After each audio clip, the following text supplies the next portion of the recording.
어려우셨죠? 오늘도 어려운 본문을 들고 나왔습니다. 끊을 수가 없어서 16장을 전체를 들고 나와서 여러분들이 당황하셨을 텐데 성경책을 펴시고 16장을 펴시고 함께 보시면서 욥기의 이야기 속에서 오늘 제가 설교의 제목으로 들고 나온 요약당하지 않는 힘이라는 이 제목이 이 욥기 16장을 통해 어떻게 펼쳐질 것인지 기대해 주시기를 바랍니다. 제가 오늘 이 요약당하지 않는 힘이라고 말할 때 이 의미는 어떤 의미로 사용할 예정이냐면요, 남들이 내 인생을 내가 내 인생과 내 고난에 대해서 한 문장으로 이렇게 정리해 버릴 때 그거 벌 받아서 그래. 그거 쉬 고난 앞에서 이렇게 우리가 한 문장으로 정리되는 일들을 경험합니다. 그럴 때 거기에 휘둘리지 않고 하나님 앞에서 끝까지 내 인생의 의미, 내 인생에 대한 해석을 붙들고 있는 힘을 저는 요약당하지 않는 힘이라고 말하려고 합니다. 그래서 여러분들이 쉽게 풀면 이렇게 될 겁니다. 신앙은 내 인생을 남의 말로 요약당하지 않는 것이다.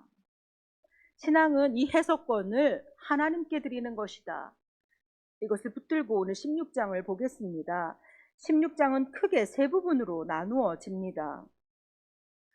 여러분들이 앞에 한 장을 넘기시면 엘리바스라는 친구가 15장에서 엘리바스가 이야기한 것에 대해서 16장에 욥에 대답하는 장면이 16장입니다. 근데 이 16장은 세 부분으로 나눌 수 있는데요, 이렇게 나눌 수가 있습니다. 1절부터 5절까지가 재난을 주는 위로자다 라는 이러한 욥의 항변이 있고요, 두 번째는 6절부터 17절까지의 욥이 아주 몸부림치는 장면이 있습니다. 즉 하나님이 나를 이렇게 만드셨어 하면서 막 몸부림치는 내용들이 6절부터 17절에 나옵니다. 그리고 18절에서 22절까지가 욥이 그것을 넘어서서 하나님을 바라보는 신앙의 모습들이 이렇게 세 부분으로 나타납니다. 가장 먼저 첫 번째 부분을 보겠습니다. 1절부터 1, 2절입니다. 같이 읽습니다. 시작. 욥이 대답하여 이르되 이런 말은 내가 많이 들었나니 너희는 다 재난을 주는 위로자들이로구나. 욥이 친구들한테 말하는 거예요. 너희들이 뭐라고 얘기하냐면 재난을 주는 위로자라고 얘기합니다. 즉 친구들의 말이 틀리지는 않았어요. 신학적으로 막 틀린 말은 아니에요. 그런데 도리어 그 말을 듣고 나서 상처를 받는 거예요. 그 말을 듣고 나서 더 마음이 무거워지는 거예요. 오히려 재난을 당한 것 같다는 거예요. 너희들은 나를 위로한다고 그런 말을 했지만 오히려 나한테 재난을 주는 위로자다. 너희는 지금 앞전까지 3명의 친구들이 돌아가면서 계속 욥아, 지금 네가 이렇게 힘든 걸 보니까 분명히 이유가 있지 않겠니? 그 이유를 친구들은 인과응보라고 얘기하는 거예요. 너 무슨 일을 하나님 앞에 잘못했기 때문에 혹시 네가 알지 못하는 일일지 모르지만 네가 잘못한 일이 있으니까 이렇게 큰 재난을 받는 것이 아니냐. 또한 이렇게 큰 재난을 받는 걸 보니 네가 큰 잘못을 한 것은 아닌지 살펴봐라. 돌아봐라. 살펴봐라. 계속적으로 이렇게 말하는 겁니다. 욥은 이것에 대해서 너희는 나에게 재난을 주는 위로자다라고 얘기합니다. 너희들의 말이 틀린 것은 아니지만 그것이 지금 나한테 너무 큰 재난이다. 우리도 이렇게 재난을 주는 위로자의 모습을 발견합니다. 우리가 아플 때 듣는 말이 이유가 있을 겁니다. 또는 어려운 일을 당했을 때 우리가 그렇게 얘기를 할 때가 있죠. 회개하면 다 해결될 거야. 틀린 말이 아닙니다. 그런데 이 말들이 누군가에게 재난을 주는 위로자의 말이 될 수 있다라는 거죠. 지금 욥이 그런 거예요. 너희들의 말이 틀린 게 아니다. 맞아. 내가 하나님 앞에 의인일 수가 없어. 하나님 앞에 내가 잘못한 것이 있을 수도 있어. 그러나 그것 때문에 지금 너가 벌을 받는다라고 얘기하는 지금 이 상황은 나한테 재난을 주는 위로자 아니냐라고 묻는 겁니다. 고통의 맥락을 듣지 않고 우리가 정답의 문장을 던지기에 급급할 때 성도들이 당하는 재난의 위로자가 되는 그러한 잘못을 우리가 범할 수 있습니다. 그래서 3절에 이러는 거예요. 헛된 말이 어찌 끝이 있으랴. 지금 이렇게 너네들의 입장에서 얘기한다면 그 말이 끝이 있겠느냐? 끝이 없죠. 하나님 앞에 죄가 없는 사람이 어디 있어요? 그러니까 그 말은 끝이 있을 수가 없어요. 4절에 보니 나도 너희처럼 말할 수 있다. 너희들이 만약에 그런 어려움을 당했어, 나도 그 앞에서 무언가 하나님께서 하실 말씀이 있는 거 아닙니까? 라고 나도 너희들한테 말할 수 있다. 그러나 5절에 욥이 이렇게 얘기하는 겁니다. 그래도 입으로 너희를 강하게 하며 입술의 위로로 너희 근심을 풀었으리라. 나 같았으면 너희들을 위로했을 것이다. 그래서 너희가 지금 얼마나 힘드냐라고 하는 그 근심을 풀었을 것이다. 욥이 이렇게 얘기하는 거예요. 이게 첫 번째 부분입니다. 두 번째 부분이 6절부터 그러면서 욥이요. 그러면서 왜 지금 나는 재난을 주는 위로자인 너희들과 너희들이 나한테 그렇게 줬지만 나는 너희들이 말하는 인과응보라는 그 단어로 내 인생은 요약당하지 않을 것이다 라는 의지가 6절부터 17절까지 쭉 진행이 됩니다. 7절부터 14절을 보면은요, 마치 욥은요, 하나님을 자신을 파괴하려고 나타나신 분처럼 나타나 있습니다. 그래서요, 이거는 신학적으로 불편한 말이에요. 이걸 들으면, 어이구, 하나님께 어떻게 이런 말을 할 수가 있지? 욥, 감히 하나님한테 이런 말을 할 수 있어? 라는 그러한 말입니다. 그러나, 그런 정직한 원망을 이어가는 거예요. 하나님, 제가 지금 이렇게 힘든데, 보겠습니다. 11절에 보니까요, 저를 악인에게 넘기셨대요. 행악자의 손에 나를 던졌대요. 하나님이. 욥이 지금 얘기하는 거예요. 12절에 보니까 나를 관역으로 삼으신 것 같대요. 어떻게 모든 고통이 나한테 쏙쏙 다 들어오냐 이거죠. 나를 관역으로 삼으신 게 분명합니다. 화살을 사방에서 쏘아서 내 콩팥을 꿰뚫을 정도래요. 지금 내가 당하고 있고 내가 겪는 고난이 얼마나 고통스러운지 모든 화살을 나를 비껴가는 것이 없이 나한테 관역이 되어서 나한테 쏙쏙 박히는 것처럼 콩팥을 꿰뚫고 그 화살이 얼마나 정확하게 내 몸속에 박히는지 콩팥을 꿰뚫었고 쓸개를 정확히 관통해서 쓸개집이 땅에 쏟아질 정도로 그러한 하나님 나를 이렇게 하신 것 같다 라고 욥이 얘기하는 겁니다. 이것은 신앙적인 말이 아닌 것은 분명하죠. 사실적인 말입니다. 신앙적인 말은 아니지만 정직한 말이에요. 자기가 지금 그러한 고통을 겪고 있다는 말이죠.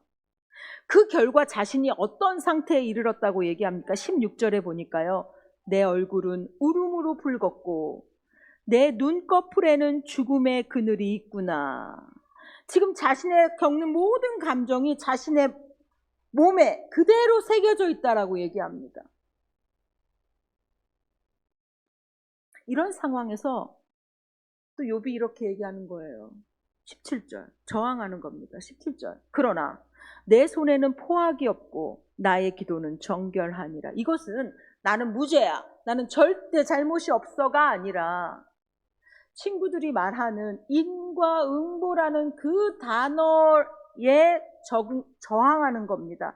이렇게 큰 고난을 받는 것을 보니 네가 큰 죄를 지은 것이 틀림없다라는 그들의 논리 앞에서 아니 너희들의 말로 내 인생은 요약되지 않아. 나는 하나님 앞에 정직한 기도를 드리고 있는 사람이야 라고 지금 저항하는 거예요.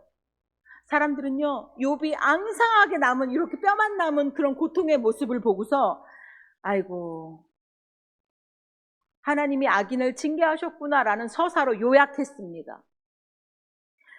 그 과정을 겪어내면서 흘린 욥의 눈물, 분노, 슬픔, 기도, 하나님을 향한 신뢰, 이런 것들에 아무런 관심이 없는 거예요, 사람들은. 그냥 징계당했구나, 고난 당하는구나, 이렇게만 요약하는 겁니다. 그러나 그 안에는 이 수많은 눈물, 분노, 슬픔, 하나님을 향한 기도와 신뢰,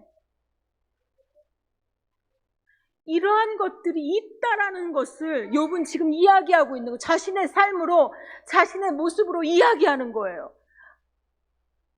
나는 그래도 내가 하나님을 어떻게 신뢰하는지 네가 아느냐. 저항하는 겁니다. 우리가 요약에는 힘이 있습니다. 징계라는 한 단어가요, 그 사람 속에 있었던 수많은 일들을 하나로 지워버립니다. 하나로 묶어버립니다. 그래서 그 안에서 그들이 느꼈던 고통이나 슬픔, 분노, 또 하나님을 향해서 막 울부짖으면서 했던 모든 기도들, 이런 것들이 하나도 삭제되어 버리는 거예요. 요약당할 때 삭제되는 겁니다. 욥이 이것을 거부하죠. 끝까지 하나님, 제가 하나님 앞에 어떻게 살아왔는지 하나님 아시지 않습니까? 하나님, 저를 긍휼히 여겨주십시오. 단순한 세상의 공식으로 사람들이 보기에는 너가 큰 잘못을 무언가 범했으니 이러한 벌을 받는 거 아니냐라고 얘기할지 모르나, 하나님, 저는 그것이 아니라고 생각합니다. 제가 하나님 앞에 어떻게 살아가는 거 아시지 않습니까? 하나님, 저를 봐주십시오. 욥이 지금 그 요약당함을 저항하고 있는 겁니다. 여기서 제가 이 욥기를 읽고 있는 중에 이 소설을 읽었습니다. 임레 케르테스의 소설 운명인데요. 2002년 노벨 문학상 수상자이기도 한 이 임레 케르테스의 소설 운명이라는 이 소설을 제가 이번 주 읽게 됐는데, 그 작가가 자신의 경험을 아주 정확하게 녹여낸 소설이었습니다. 이 사람이 역시가 아우슈비츠 수용소를 경험한 사람이고, 14살 소년의 나이에 자기가 끌려갔다가 2차 세계대전이 종결되면서 1년 만에 다시 돌아왔던 사람이 바로 이 임레 케르테스였습니다. 그 사람이 자신의 삶을 그대로 녹여낸 소설을 썼으니 그것이 바로 운명이었습니다. 운명의 줄거리는 아주 간단합니다. 새아빠와 엄마와 살고 있는 소년 14살, 똑같아요. 14살 소년 죄르지 쾌베시가 유대인 혈통이라는 이 노란 색깔 그 별을 달고서 살라는 이제 명령이 떨어집니다. 그렇게 해서 별을 붙이고 이렇게 하루하루를 살아가는데, 어느 날 아빠가 노동봉사 명령으로 붙잡혀 갑니다. 그리고 며칠 안 있어서 이 소년에게도 노동봉사 명령이 떨어집니다. 그래서 이 쾌베시 역시도 이 체펠섬이라는 데를 이렇게 출퇴근을 하면서 정유공장에서 일을 합니다. 그런데 어느 날 출근을 하는데 버스에서 갑자기 경찰이 유대인들 다 내려! 이렇게 하는 거예요. 그래서 영문도 모른 채 유대인들, 이 노란 별을 단 유대인 소년 쾌베시와 함께 친구들이 내렸습니다. 그리고 그 길로 아우슈비츠로 이제 끌려간 겁니다.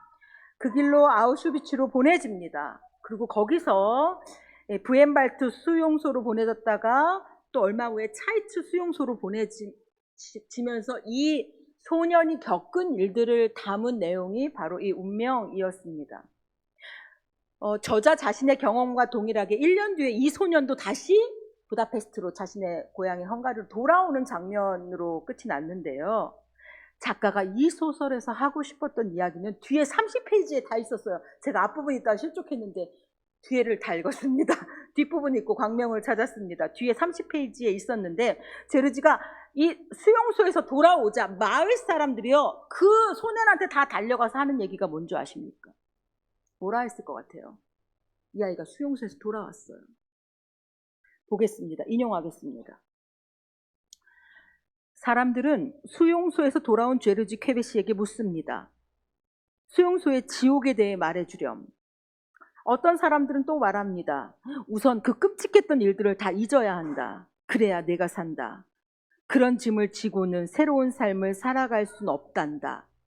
마을 사람들이요, 다 이 얘기를 하는 거예요. 그런데 우리도 이 얘기 했을 것 같지 않으십니까? 저는 이 얘기를 하는데 그러지 않았을까라고 했습니다. 그런데 이 죄르지가 여기에 깊은 반감을 느끼는 거예요. 왜요? 이렇게 반감을 느끼는 거예요. 또 다시 봅니다. 사람들이 지속적으로 이 죄르지에게 이렇게 얘기했었습니다. 그것에 대한 죄르지의 반응입니다. 그것은 일어나지 않을 수도 있었던 착오이고, 즉 나치의 이 일을, 너가 수용소에 간 이 모든 이 나치의 만행은 일어나지 않을 수도 있었던 착오이고 우연이고 일종의 탈선이었다고 사람들이 계속 말하는 거예요. 그러자 그가 이렇게 얘기하는 거예요. 그렇게 말하는 것을 나는 더 이상 견딜 수가 없다. 여러분 이해되십니까? 아니 왜 조르지가 너 그거 진짜 진짜 이 시대를 잘못 태어나서 그거 있을 수도 없는 일이고 우연이고 착오고 절대 만날 수 없었던 일이었는데 이렇게 얘기하는데 이 조르지가 반감을 느끼는 거예요. 지금 여기 동의가 되십니까? 이 소설의 맨 마지막 문장은 이렇게 끝이 납니다. 제가 읽겠습니다. 가스실 굴뚝 옆에서의 고통스러운 휴식 시간에도 행복과 비슷한 무언가가 있었기 때문이다. 모든 사람이 내게 수용소에서의 역경과 끔찍한 일들에 대해서만 묻는다. 나에게는 이러한 경험들이 가장 기억할 만한 일로 남아있는데 말이다. 그래, 사람들이 나중에 묻는다면 그때는 강제 수용소의 행복에 대해 얘기해 주어야 할 것 같다. 사람들이 묻는다면, 그리고 내가 잊지 않는다면 말이다. 이 소설이 이렇게 끝났기 때문에 이 사람이 노벨 문학상을 수상한다고 했을 때 반발하시는 분들, 이것을 반대하는 사람들도 많았다고 합니다. 어떻게 강제 수용소의 경험을 행복한 경험이라고 얘기할 수 있다란 말인가? 이 문장만 보고서 사람들이 흥분했던 그런 경험들이 있는데요. 이 내용이 가진 의미를 최혜진 작가는 이 저항의 의미를 이렇게 표현하고 있어서 제가 그것을 인용하겠습니다. 아무것도 간절하지 않은 날의 기술이라는 책에서 이 최혜진 작가가 이 죄르지의 저항의 의미를 이렇게 표현했습니다. 지옥이라는 단이라고 통폐합된 단어로 그간 본인이 분투하며 지켜낸 시시각각의 경험을 싸잡아 요약하고 싶지 않았기 때문이다. 이해되십니까? 저는 이 부분을 읽을 때 소름이 돋았어요. 우리가 각자가 지나가는 그 고난의 시간들에 얼마나 많은 패스트리가 같은 수많은 결들과 수많은 사건들이 있는데 그것이 지옥이라는 한 단어로 요약당하고 싶지 않다는 겁니다. 타인들이 멋대로 수용소의 시간을 일어나지 않을 수도 있었던 착오이고 우연이고 일종의 탈선이라고 재단하려고 할 때 죄르지는 이를 격하게 거부한다. 물론 고통스러운 경험이었지만 가스실 굴뚝 옆 휴식 시간에 맛본 순무 스프처럼 행복 비슷한 무언가가 있었다. 사회가 기대하는 피해자 역할에 부응하는 이야기만 한다면, 그렇게 기억의 일부를 없는 셈 친다면 죄르지 자신의 삶에 구멍이 생기는 셈이다. 죄르지가 거부한 것이 무엇입니까? 자신의 삶의 한 장면을 지옥이라는 말로 요약하는 그것을 폭력이라고 얘기하는 거예요. 왜냐하면 그 시간은 없어져야 했던 시간이 아니라 그 자신이 겪어냈던 시간이에요. 그 자신의 삶의 일부이기 때문이죠. 그 안에는 배고픈, 폭력, 공포만 있었던 것이 아니라 쌉싸름한 순무 한 조각, 잠깐의 휴식, 동료들과 나눈 미세한 웃음, 행복 비슷한 그 무언가가 있었다는 거예요. 그것도 자기의 삶이라는 거예요. 그것도 죄르지는 그것도 나의 삶이라는 겁니다. 그는 그 시간 안에 있었던 것을 통째로 나의 삶으로 지키고 싶다는 거예요. 이것이 요약당하지 않는 힘입니다. 세 문장으로 보면 이렇죠. 사람들은 거기 지옥이었어, 잊어라 라고 말합니다. 그러나 죄르지는 그 시간은 내 삶이었다라고 말하는 거예요. 그 안에는 행복 비슷한 그거 있었다는 거예요. 제가 오늘 이 이야기를 하는 이유는 기독교인들은 우리가 신앙이라는 이름 하에 우리의 삶을 통으로 요약하는 경향이 있다라는 사실을 저도 인지하고 주위에서 많이 보기 때문입니다. 그러나 그 시간들에는요, 그 시간들을 겪어 나가면서 하나님께서 주시는 미세한 음성들, 그만이 겪는 중요한 그 순간에 이 결들이 있다는 거예요. 욥기 후반은 바로 그 이야기를 해 나가고 있습니다. 욥기 16반 후반을 보겠습니다. 만약에 17절에서 모든 이야기가 끝났다면 과연 욥과 죄르지의 차이를 우리는 알 수 없었을 것입니다. 욥도 참아냈고 욥도 그냥 그거 다 감내했고 죄르지도 그거 다 감내했으면 믿는 자와 믿지 않는 자의 차이는 무엇일까라는 그러한 결론에 이르겠죠. 그런데 여기서 끝나지 않습니다. 욥의 절규는 여기서 멈추지 않습니다. 욥은 그 자리에서 위를 보는 거예요. 그 복음의 내용을 우리는 18절부터 만나게 됩니다. 18절 같이 읽습니다. 시작. 땅아 내 피를 가리지 말라. 나의 부르짖음이 쉴 자리를 잡지 못하게 하라. 땅아 내 피를 가리지 말라. 억울하게 흘린 피, 지금 내가 억울하게 내가 흘렸던 눈물, 고통의 그 순간들을 땅에 의해서 덮이지 않기를 바라는 거예요. 기억되기를 호소하고 있습니다. 하나님께서 지금 이 상황을 봐주시기를 호소하는 거예요. 지금 이 고통의 시간 속에서 욥이 지금 집요하게 펼치고 있는 건 뭐냐면 이거 그냥 순삭 덮었고 삭제돼서 없어진 내 인생의 통으로 날려버리는 그 순간이 아니라 하나님 기억해 주십시오. 제가 이 순간을 걸어가고 있는 이 시간들을 하나님 기억해 주십시오. 땅아 내 피를 내가 지금 흘리고 있는 이 피를 가리지 말라라고 얘기합니다. 고난 자체보다 더 두려운 것은 이 고난이 아무 의미 없이 잊혀지는 거겠죠.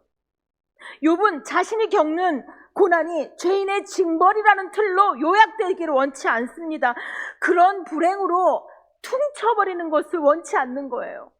하나님, 제가 지금 이 시간을 어떻게 걸어가고 있는지 하나님 제가 이해되지 않지만 지금 나한테 벌어진 일들이 이해되지 않지만 하나님 제가 지금 어떻게 걸어가고 있는지 하나님 보시지요. 하나님 봐달라고 호소하고 있는 장면입니다. 이어서 말하죠. 나의 부르짖음이 쉴 자리를 잡지 못하게 하라.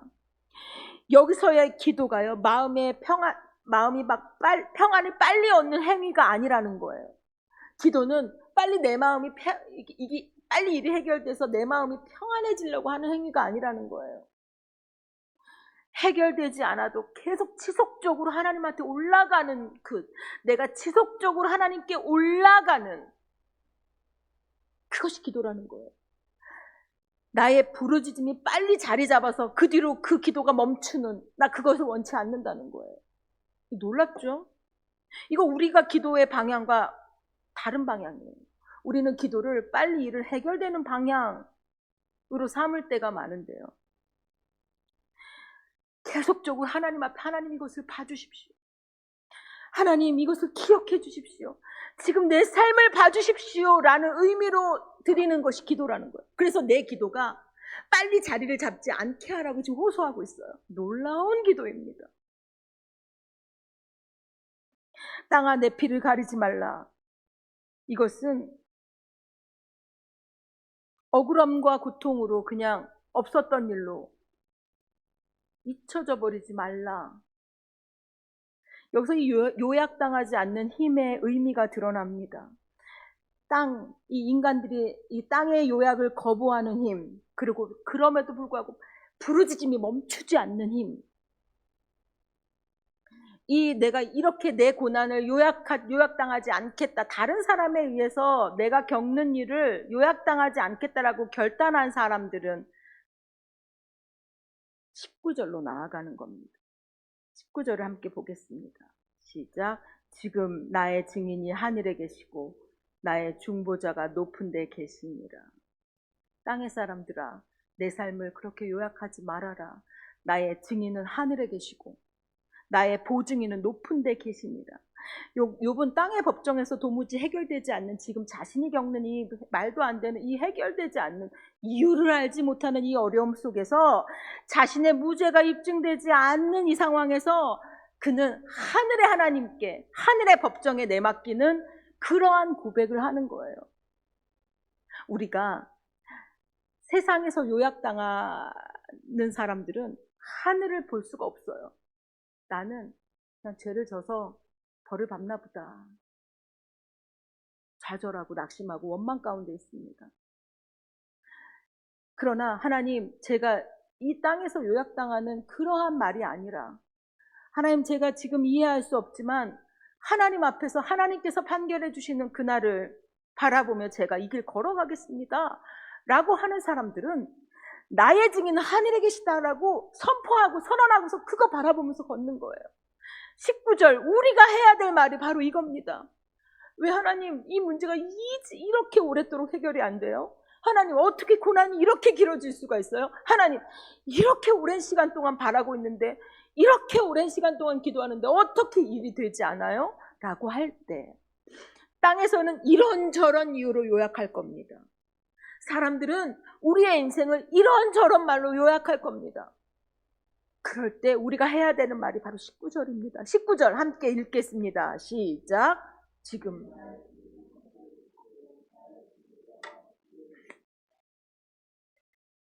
20절, 21절은 이렇습니다. 나의 친구는 나를 조롱하고, 그죠? 땅의 사람들은요, 지금 파리하고 앙상하게 바뀐 그 욥의 모습을 보면서 조롱하는 거예요. 속으로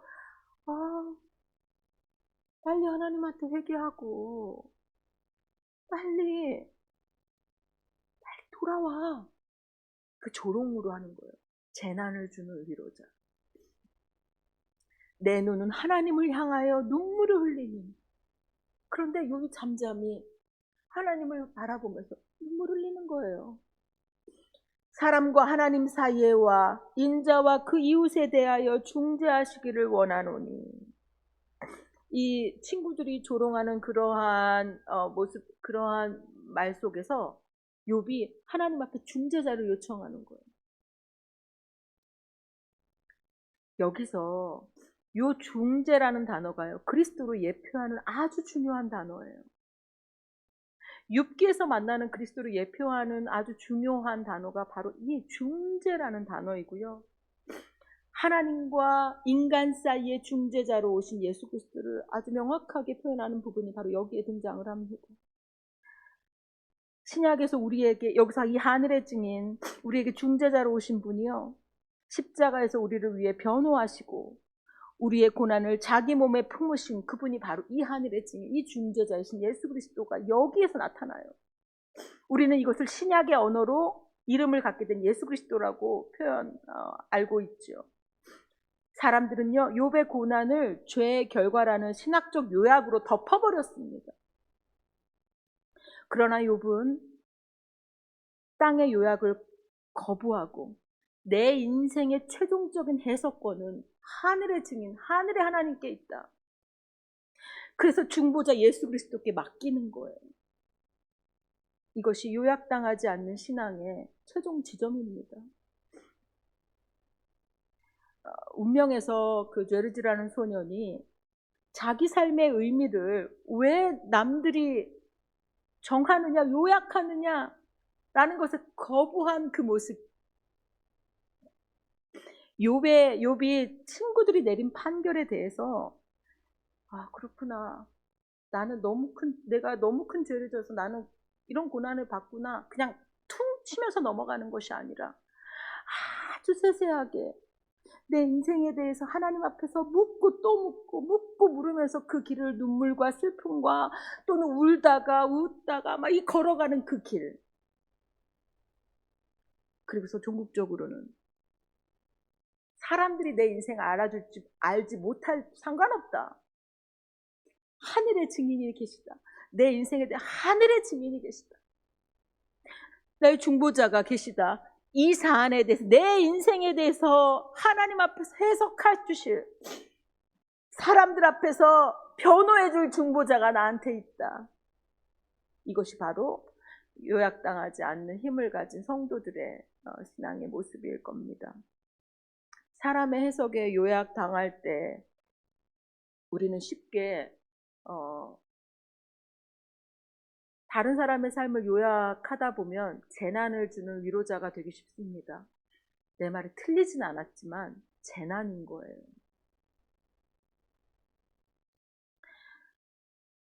우리 인생에는 남들이 보기에는 실패의 기간, 또 지옥과 같은 시간, 착오였던 선택들이 분명히 있습니다. 또 지금 그 길을 걸어가고 계시는 분들도 계십니다. 그러나 하나님은 그 장들을 한 단어로 요약하지 않으시는 거예요. 그 순간마다 그 길 걸어가고 있는 우리를 오롯이 봐주신다는 거죠. 그 시간 속에 있었던 눈물과 분투와 믿음과 질문들, 그리고 아무도 모르지만 하나님과 나만이 아는 기쁨들, 이거 하나님과 나만이 아는 거예요. 하나님 그 모든 것을 요약해서 축약해서 끝내버리시는 게 아니라 세세하게 같이 바라보시고 같이 걸어가 주신다는 이 사실을 오늘 욥은 자신의 삶으로 항변하고 있습니다.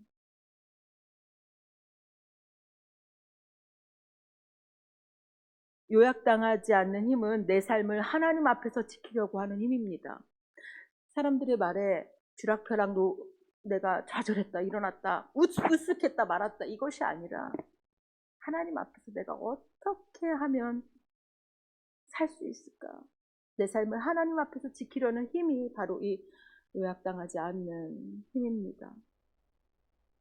욥이 사람들이 말하는 그 모든 재단들, 판단들을 넘어서 이렇게 할 수 있었던 고백은 아까 말했던 19절, 이것이 욥의 믿음이었어요. 19절이 있기 때문에 그가 요약당하지 않는 힘을 발휘할 수 있는 겁니다.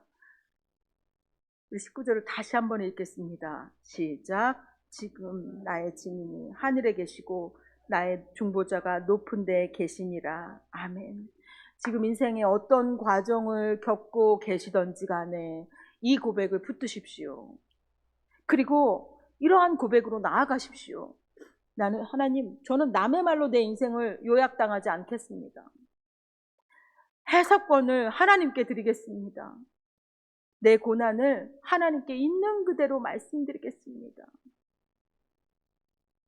제가 오늘 이 말씀을 준비하다가 하나님께서 이런 은혜 우리 성령 하나님께서 우리 성도들에게 이런 은혜 주시기를 바라게 되었습니다. 말씀을 맺으며 성도님들께 하나님께서 이러한 은혜 주시기를 제가 축원하겠습니다. 성령께서 우리 성도님들 안에 사람 말에 요약당하지 않고 하나님께 해석을 맡기는 힘 주시기를 바랍니다. 성령께서 우리 성도들에게 기억과 상처를 하나님 안에서 새롭게 읽어내는 힘 주시기를 바랍니다. 사람의 해석에 요약당하지 않고 하나님께 해석을 맡기는 그 힘, 하나님께서 이 힘을 저와 여러분에게 주시기를 간절히 소원합니다. 기도하겠습니다. 하나님 아버지,